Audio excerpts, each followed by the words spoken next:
उनको जो ये असुविधा हो रही है, इसके लिए क्षमा मांगता हूं। और दूसरा, मैं आपको विश्वास दिलाता हूं कि आप जो ताप में तप रहे हैं, मोदी आपकी इस तपस्या को बेकार नहीं जाने देगा। मैं विकास करके ये प्यार को सवाया करके लौटाऊंगा।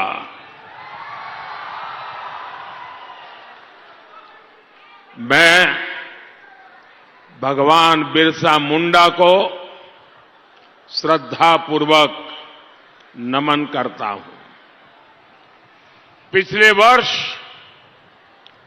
उनके जन्मदिवस पर मुझे उनके गांव जाने का सौभाग्य मिला था और मुझे वहां की मिट्टी माथे पर चढ़ाने का गौरव प्राप्त हुआ था। मैं देश का पहला प्रधानमंत्री हूं जिसे उनके गांव जाकर उस मिट्टी को श्रद्धापूर्वक नमन किया और मुझे वो सौभाग्य मिला। भाइयों और बहनों, भगवान बिरसा मुंडा मेरे लिए सिर्फ एक नाम नहीं है, मेरे लिए प्रेरणा है। भगवान बिरसा मुंडा ने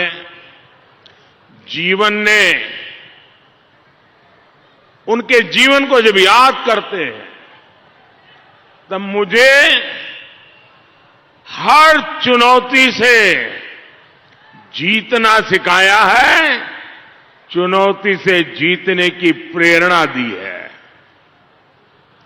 आप देखते हैं, मैं गरीबों के लिए, आदिवासियों के लिए काम करता हूं तो मुझे कितनी गालियां पड़ती हैं, लेकिन मैं सिर्फ आपकी सेवा में जुटा रहता हूं। आपको याद होगा, मैंने स्वच्छ भारत अभियान शुरू किया तो कांग्रेस और इंडी गठबंधन वाले कहने लगे, झाड़ू लगाने से क्या होगा, शौचालय बनाने से क्या होगा। आज गांव-गांव देखिए, हालात बदले हैं। मैंने जब मोबाइल का डेटा सस्ता किया, गांव-गांव में कॉमन सर्विस सेंटर खोले, जब हर गांव तक इंटरनेट पहुंचाने की ठानी, तो ये जामुओं वाले और कांग्रेस वाले कहते थे, गांव वालों को इसका क्या फायदा, गांव वाला तो अनपढ़ है। आज मेरे गांव का युवा सोशल मीडिया का हीरो है।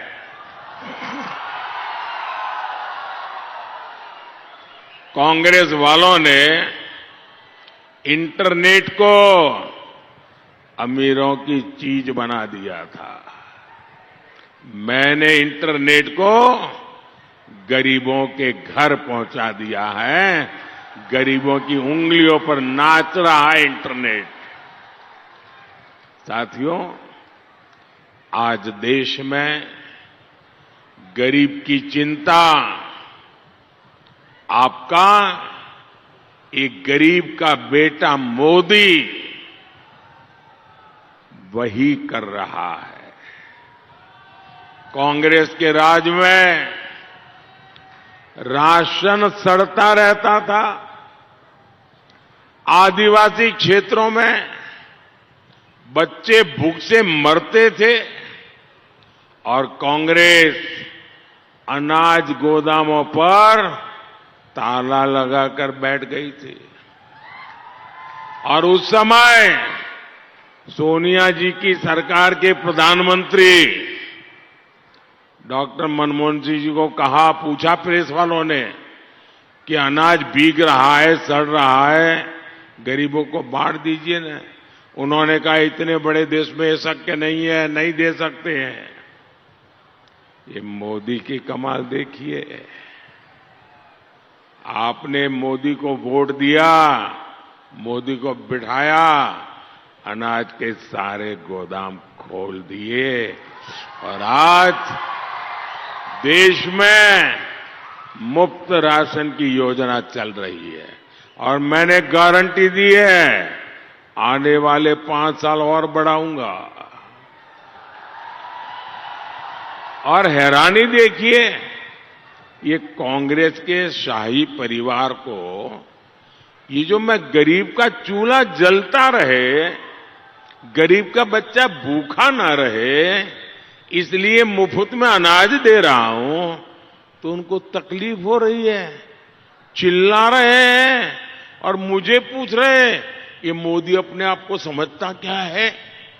ये आदिवासियों को, गरीबों को मुफ्त में अनाज देता क्यों है? अरे तुम कौन होते हो भाई? इस देश के मालिक यही है। इस देश का खजाना इन्हीं लोगों के लिए है। ये नहीं खाएंगे तो कौन खाएगा? शाही परिवार कुछ भी कहे, लेकिन मोदी ने आपको मुफ्त राशन देने की गारंटी दे के रखी है। धरती इधर की उधर हो जाए, आपको मुफ्त राशन मिलने से कोई रोक नहीं सकता, क्योंकि ये मोदी की गारंटी है। साथियों, कांग्रेस के पाप की लिस्ट बनाएं तो कई दिन निकल जाएं। ये कांग्रेस ही है जिसने लोहरदगा, खूंटी, गुमला जैसे जिलों को पिछड़ा कहकर बदहाल छोड़ दिया था।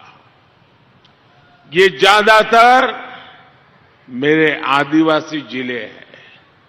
यहां बिजली, पानी, सड़क, स्कूल, अस्पताल, ऐसा कोई भी काम ठीक से नहीं हुआ था। आपने मोदी को वोट दिया, मोदी ने इन जिलों को, विकास को अपना मिशन बनाया। मैंने इनको पिछड़े नहीं, बैकवर्ड नहीं, आकांक्षी जिले घोषित किया। यहां क्या क्या काम चल रहा है, कौन सी सुविधा पहुंची, कौन सी सुविधा भी नहीं मिली है, अफसर काम करते हैं कि नहीं करते हैं।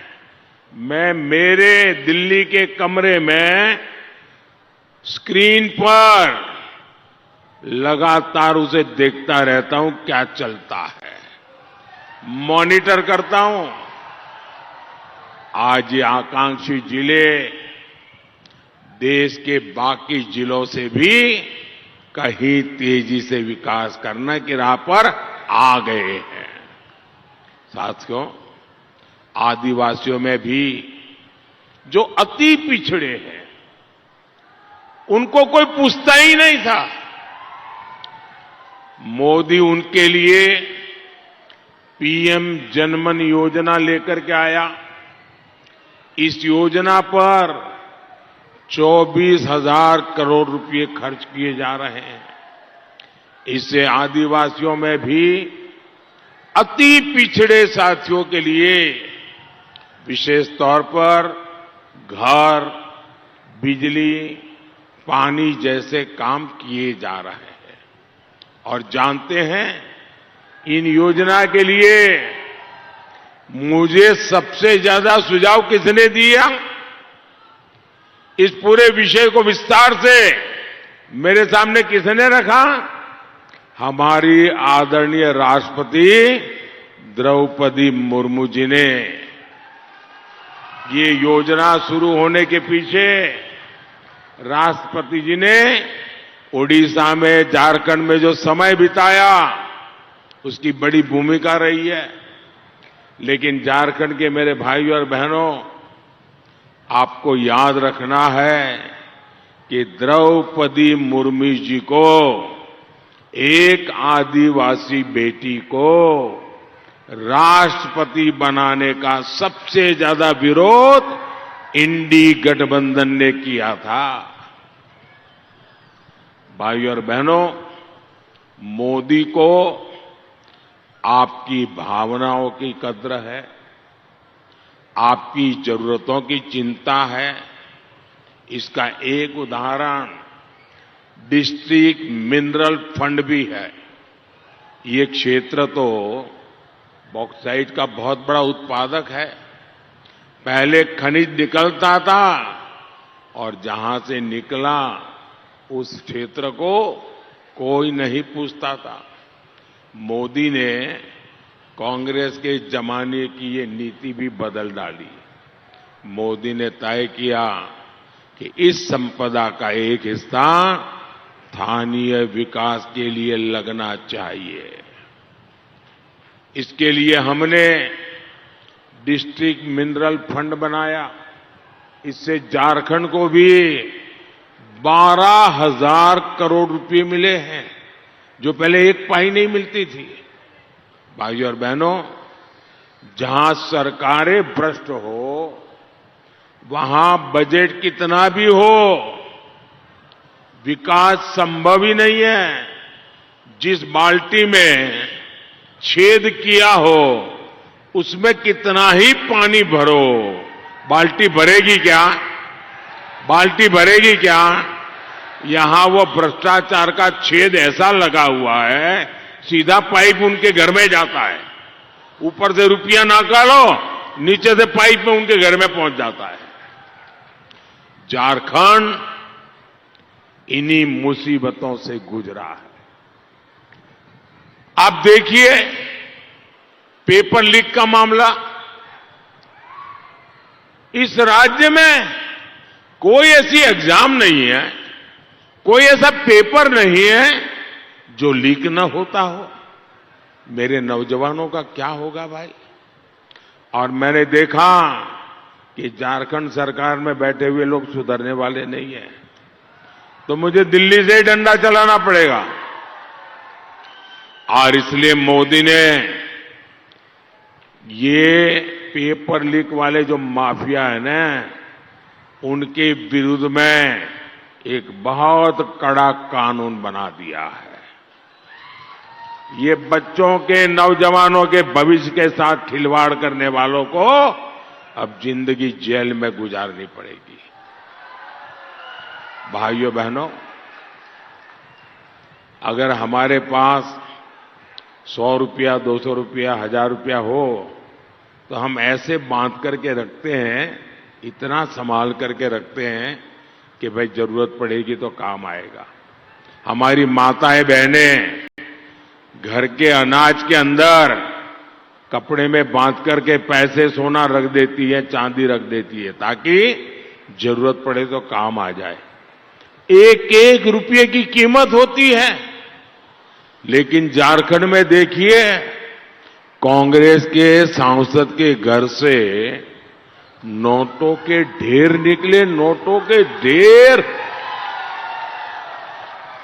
और नोटों के ढेर इतने बड़े थे कि बैंक से मशीन लाए गिनने के लिए, तो ये मशीन भी हाँफने लगे। मुझे बताइए भाई बहन, ये पैसा किसका है? ये आपका है कि नहीं है? ये पैसा आपका है कि नहीं है? ये पैसा आपके पसीने का है कि नहीं है? ये पैसा आपके हक का है कि नहीं है? किसने उनको चोरी करने का अधिकार दिया भाई? एक मुख्यमंत्री भ्रष्टाचार के गंभीर मामलों में जेल में बंद है। अब आप मुझे बताइए, कोई आपके घर में चोरी कर जाए तो आप उसको सजा चाहेंगे कि नहीं चाहेंगे? अगर आपके घर में चोर घुस जाए और आपका कुछ लेकर के चला जाए तो आप उसको पकड़ना चाहते कि नहीं चाहते हैं? आप चाहते कि नहीं चाहते उसको सजा मिले? चाहते कि नहीं चाहते? अगर आपके घर में कोई चोरी कर जाए, उसको जेल भेजना चाहते हैं, तो ये झारखंड भी तो आपका घर ही है ना। ये झारखंड आप ही का है ना। उसमें कोई चोरी कर जाए तो वो जेल जाना चाहिए कि नहीं जाना चाहिए? सजा होनी चाहिए कि नहीं होनी चाहिए? साथियों, जिसने झारखंड को लूटा, जिसने झारखंड को लूटा, उस पर कानून के तहत कार्रवाई हो रही है और अदालत इस काम पर थप्पे पे थप्पा मार करके अदालत डंके की चोट पर कह रहा है, हां, चोरी की है। भाइयों बहनों, मोदी का एक ही संकल्प है, भ्रष्टाचार हटाओ। और ये इंडी अलायंस वाले कहते हैं भ्रष्टाचारी बचाओ। वो रैलियां करते हैं, किस चीज के लिए करते हैं? नौजवानों को रोजगार मिलेगा, इसके रैली नहीं।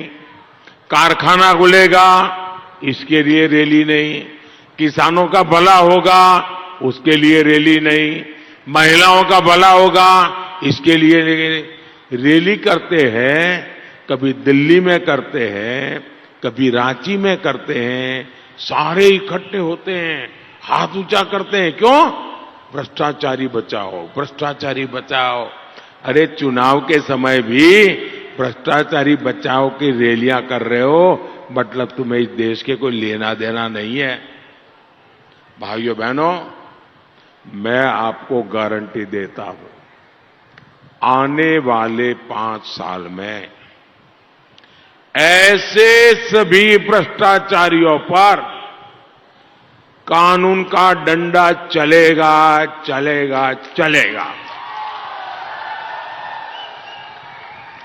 साथियों, आपको भी पता है कि जी गरीब आगे बढ़ता है तो उसके लाख दुश्मन हो जाते हैं। कांग्रेस, झामुमो और इंडी गठबंधन वालों को आज भी ये बर्दाश्त नहीं हो रहा है कि गरीब मां का बेटा पीएम कैसे बन गया। और इसलिए ये लोग मोदी के खिलाफ नए नए झूठ फैलाते रहते हैं। आजकल इनका नया झूठ है, मोदी आएगा तो आरक्षण खत्म कर देगा, मोदी आएगा संविधान बदल देगा। अरे मूर्खों के सरदार, ये मोदी तो 10 साल से आया हुआ है भाई। ये 10 साल से प्रधानमंत्री है और शान से सरकार चला रहा है। और 10 साल में ये पाप मैंने नहीं किया है, क्योंकि मैं भारत के संविधान की भक्ति करता हूं। मैं बाबा साहब आंबेडकर की पूजा करने वाले लोगों में से हूं। सच्चाई ये है, खुद इनके चेहरे से मोदी ने नकाब उतार दिया है। साथियों, अपने 60 साल के शासन में कांग्रेस ने देश को परिवारवाद दिया, भ्रष्टाचार दिया। इसके अलावा एक और रास्ते पर कांग्रेस चली और वो रास्ता है तुष्टीकरण, appeasement, vote bank politics. Congress जो चश्मा पहनती है उसमें एक ही वोट बैंक दिखता है और वो है मुस्लिम वोट बैंक। कांग्रेस की इस नीति का बहुत बड़ा नुकसान हर किसी ने उठाया है, जबकि भाजपा सबका साथ सबका विकास की बात करती है। भाजपा सरकार की नीतियों में किसी के साथ भेदभाव नहीं होता, लेकिन कांग्रेस को ये करना ही नहीं है। समझने का तो सवाल ही नहीं उठता है। आप देखिए कैसे कैसे खेल खेल रही है कांग्रेस। इंडी गठबंधन वाले खुद एससी, एसटी, ओबीसी को आरक्षण का जो हक मिला है ना, उसमें डाका डालने का प्लान कर रहे हैं। उसमें से चोरी करने का खेल चल रहा है। जब संविधान बना था 75 साल पहले, तब सबने मिलकर तय किया। तब तो हमारे में से बहुत लोग हैं जो पैदा भी नहीं हुए थे। उस समय तय हुआ था, बाबा साहब आंबेडकर ने तय किया था कि हमारे देश में धर्म के आधार पर आरक्षण नहीं होगा। दलितों को, आदिवासियों को, पिछड़ों को संविधान के तहत आरक्षण मिलेगा। लेकिन कांग्रेस आपका हक छीनकर, संविधान को तोड़ मरोड़ कर मुसलमानों को आरक्षण देना चाहती है, आपका हक लूटना चाहती है। और इसलिए बहुत सतर्क रहने की जरूरत है। साथियों, मैं एक गारंटी आज आपके बीच आया हूं तो दे रहा हूं। ये मोदी की गारंटी है, जब तक मोदी जिंदा है, जब तक मोदी जिंदा है, मैं दलित, आदिवासी, ओबीसी इस आरक्षण में से रत्ती भर भी उनको चोरी नहीं करने दूंगा। ये मेरी आपको गारंटी है। साथियों, कांग्रेस की कुनीतियों ने ही देश को नक्सलवाद की खूनी हिंसा दी। माओवाद ने हमारी कितनी माताओं के लाडलों का जीवन बर्बाद कर दिया। 10 सालों में मोदी ने माओवादी हिंसा के देश के एक बड़े हिस्से को मुक्त कराया है। लेकिन कांग्रेस आज भी माओवादी नक्सलियों का समर्थन कर रही है। अपना वोट बैंक बचाने के लिए कांग्रेस आतंकवादियों पर भी कार्रवाई नहीं करती। बहुत मेहनत के बाद आतंकवादियों के स्लीपर स्लेयर को हम तोड़ पाए हैं, लेकिन झारखंड में जो किया जा रहा है वो खतरनाक है। यहां घुसपैठियों को बढ़ावा देने का और आदिवासी परिवारों की जमीन हड़पने का खेल हो रहा है। संथाल में पीएफआई जैसे प्रतिबंधित संगठन कैसे अपना रैकेट चला रहे हैं, कैसे आदिवासियों के साथ ठगी कर रहे हैं, कैसे आदिवासी बेटियों के साथ अत्याचार कर रहे हैं। जमीन के लिए आदिवासी बेटियों के साथ क्या क्या नहीं किया जा रहा है। आदिवासियों बेटियों के लिए विशेष तौर पर टारगेट किया जा रहा है। जब लोग इसके खिलाफ आवाज उठाते हैं तो इंडी गठबंधन वाले कहते हैं मोदी के खिलाफ वोट जिहाद करो, वोट जिहाद। पहले हमने लव जिहाद सुना था, फिर हमने लैंड जिहाद सुना था, अब वोट जिहाद। ये कुछ भी कर ले, कितनी जिहाद कर ले, अब ये देश पीछे हटने वाला नहीं है और मोदी डरने वाला नहीं है। मोदी के रहते कोई भी मेरे आदिवासी भाई बहन के जीवन के साथ खिलवाड़ नहीं कर पाएगा। और ये मोदी की गारंटी है। साथियों, ये चुनाव एक मजबूत देश के लिए मजबूत सरकार बनाने के लिए है। इसलिए लोहरदगा से हमारे समीर ओरान जी और खूंटी के भी कुछ लोग यहां आए, वहां हमारे अर्जुन मुंडा जी चुनाव लड़ रहे हैं, और बीजेपी और एनडीए हमारे महतो जी, हम साथ मिलकर के झारखंड का भविष्य बना रहे हैं। साथियों, 13 मई को इनको मिला एक एक वोट सीधा मोदी के खाते में जाएगा। आपका वोट जैसा ही कमल दबाया तो समझ लीजिए मोदी को मिल गया। अच्छा, मेरा एक काम करेंगे, जरा हाथ ऊपर करके बताइए, मेरा काम करेंगे।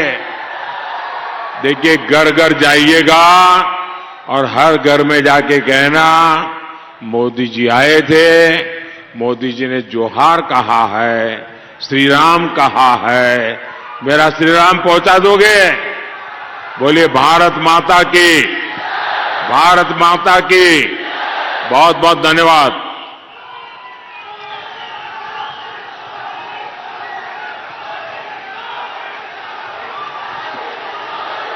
बहुत बहुत धन्यवाद हमारे देश के यशस्वी प्रधानमंत्री जी को कि आप लोग के बीच में बहुत ही सुंदर ढंग से आप सबों का दिल में ऊर्जा भरने का काम किया है। निश्चित तौर पर आप लोग लोहरदगा में जो सर जुनून के साथ काम करेंगे, ऐसा मुझे पूर्ण विश्वास है, भरोसा है। सबों को बहुत बहुत धन्यवाद।